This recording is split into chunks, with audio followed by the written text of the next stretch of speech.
Yes. Yeah. Are we recording? We are, Chair, thank you. Fantastic. I have to read this now because I've never done this before. So, welcome to Standards Committee. Thank you very much for attending this meeting of the Standards Committee on Tuesday the 9th of September.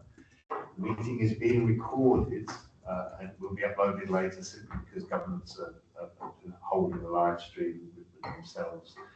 My name is Councillor Keith Martin. I'm currently the chair of this committee. There are some domestic arrangements, so you know the toilets are the way out if it catches fire. Follow with there'll be that. There's anyone online, is there? No, So not if currently, someone- Chair. yeah, if someone was online, obviously they can attend, but they wouldn't be able to vote. You just make sure your electronics are on quiet or turned off, switch your leads, and there's no planned fire alarms, so if one does go off, as I said, follow this. And if the technology fails, if we can't get it resolved, then we'll probably adjourn and be at a later date. I think we mentioned electronic equipment tonight. So I'll go straight into well, I'm Councillor Keith Martin, I'm the chair of this. If I go, David Haley, independent person. Victoria Tinicliffe, independent person. Lou Jackson, member for Bridge.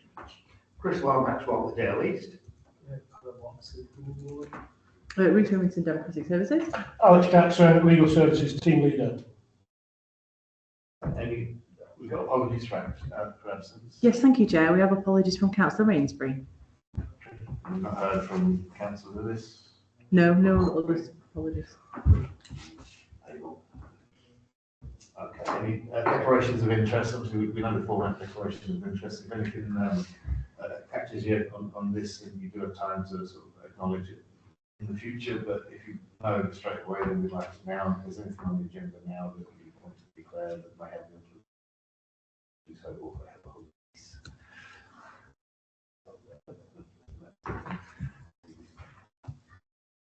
So this is a bit that's going to be because there's only one person here who's at the meeting last time. I think we can vote on minutes. Chair, Yes. it's a misconception. Anyone can propose and second the minutes, even if Okay. they've not been in attendance at the meeting. So it's absolutely fine for anyone to propose and second and for everyone to vote on the minutes. Thank you, Chair. Okay. Right. So we have seen the minutes of the last. So I've seen the minutes. if I'm going to ask you to propose them because you're here. I'll propose them. We'll believe you. I mean, it's of 19th March. Yeah. Yeah. A second vote. Okay, and all in favour of any issues with it? No issues with that, but I'd like to speak a little bit later on. Okay. Yeah, we can do that towards the end. So that's that, so we're in favour of it. So next one is item 4, standards update. That's Alex. Thank you, Chair. You're welcome. I'm presenting this report tonight on behalf of Ms. Tasman Safter, the Head of Legal Procurement and Deputy Monitoring Officer. She's on leave at the moment, so I'm presenting the report, but she did write it, and it provides an update on complaints which have been submitted under the Code of Conduct. And the report is simply footnoted and doesn't ask for any decisions. It's in response to requests from members for an update on an annual basis, aside from the annual report. So there have been 8 complaints received since mid-March, which is an increase on the number of complaints when compared with the previous year. 5 were received last year. So in view of that, there has been some basic training organised on the Code of Conduct for all members taking place tomorrow, the 10th of September, to refresh their understanding and expectations around behaviour. And those complaints received, no further action has been taken in respect of 3 of them, and 5 are being referred further discussion on what action to take with the independent person. And in respect to the 2 outstanding complaints reported in March, no further action was taken in respect of one of them, and the other one investigated. And the final report has been issued to the monitoring officer for a decision. So in summary, there has been an increase in complaints received in the last year, but it's not considered to be exceptional, as suggests some they significant deterioration in behaviour, and so it's a case of refresher training tomorrow, and that's the report. Members. Thank you, Alex. Anyone want to comment on them or make a comment, Gemma? Yes, please. After reading the minutes, and after previous discussions, it was pleasing to see in the minutes of Wednesday, 19th of March 2025, having point 13 standards update, the report now updated members on the complaints received against councillors and how they have progressed, enabling members to consider areas of concern or behaviours to focus on any work planning needed. Also, I see the numbers of complaints received with information of numbers referred for investigation, one with conclusion and outcome.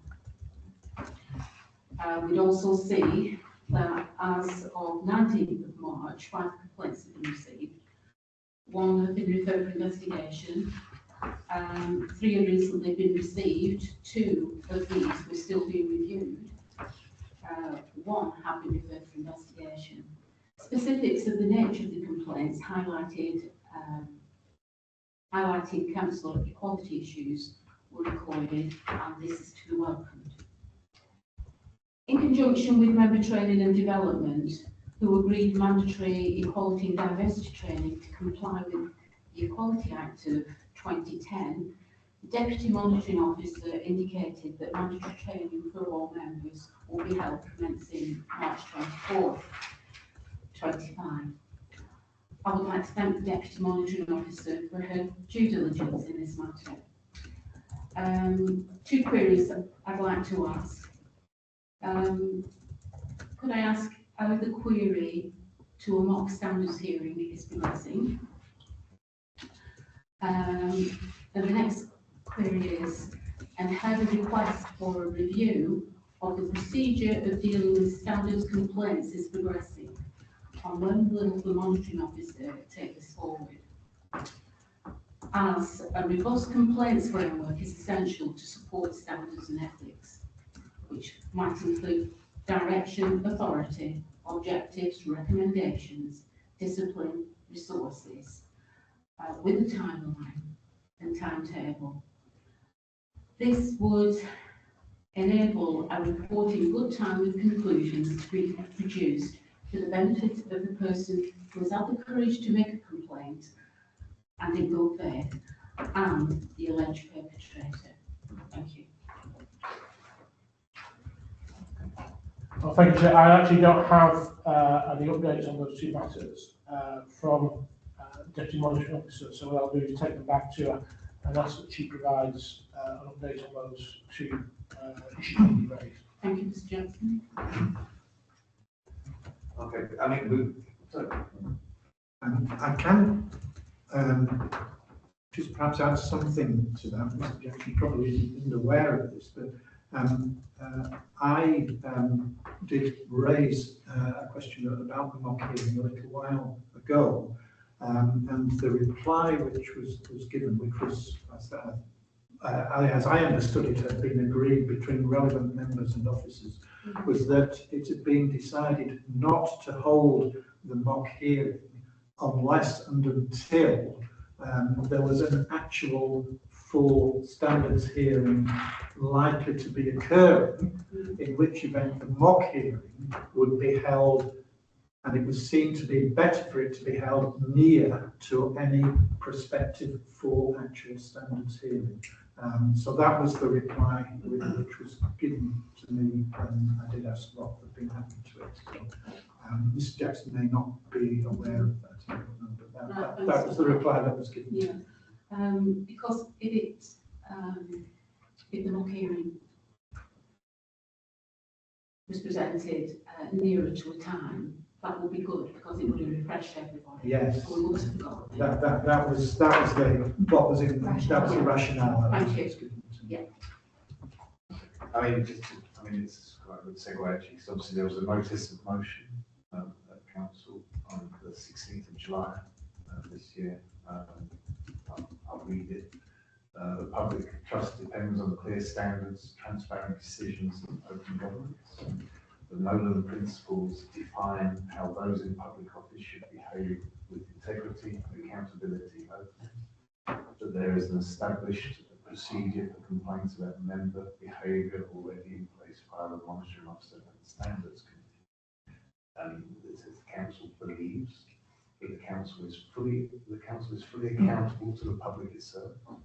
We must lead by example and demonstrate in practice that we take accountability seriously.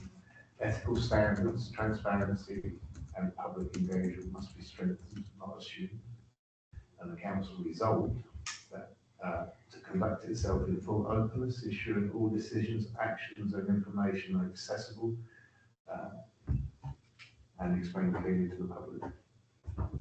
Reaffirm full commitment of the Nolan principles with its annual mandatory training for all councillors and senior officers.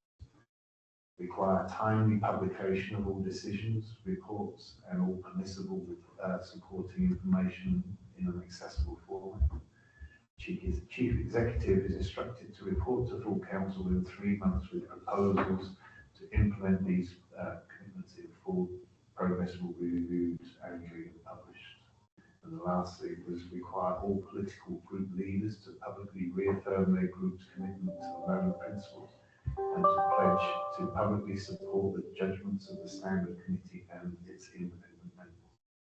So I guess we might have to chase up this on the second, on an ultimate result resolution.